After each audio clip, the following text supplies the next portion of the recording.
Hi guys, this is Kelsey from the Lost Book Reports, and this is a book review of The Wednesday Sisters by Meg Waite Clayton. And The Wednesday Sisters is about 5 women: Frankie, Linda, Allie, Kath, and Brett.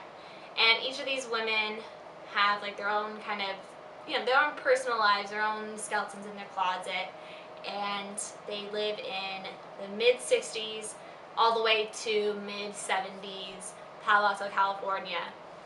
And basically they met each other in a park while taking their kids to the park, and from there they've kind of began a writing club where they get together and they critique each other.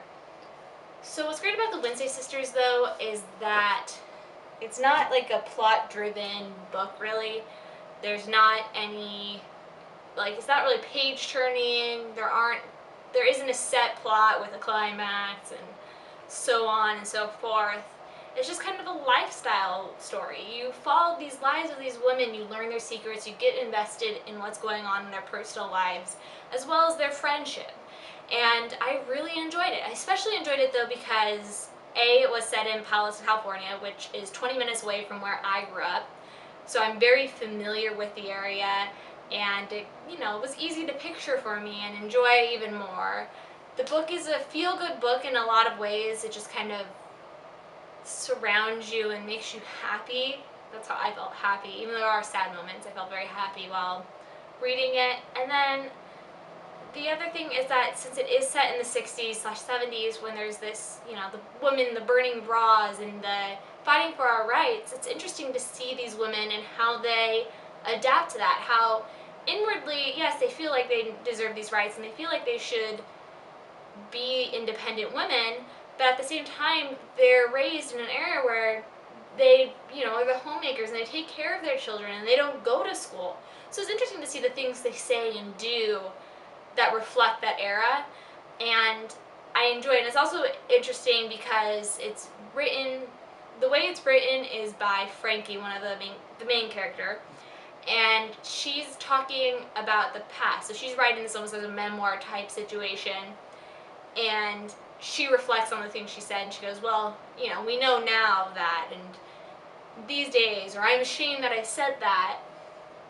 And so I really enjoyed it, and I really enjoyed getting to know each character and each woman separately, and they're all beautiful women, and they're all flawed, and they're human beings, and I liked that there wasn't really one set woman who just was perfect.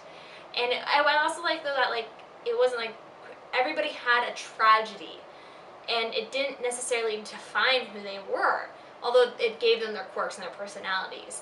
So I just really enjoyed it. And the one person I wish we got to know better is Frankie, because actually she's so focused on telling us about her friends that we don't get to know too much about her personally.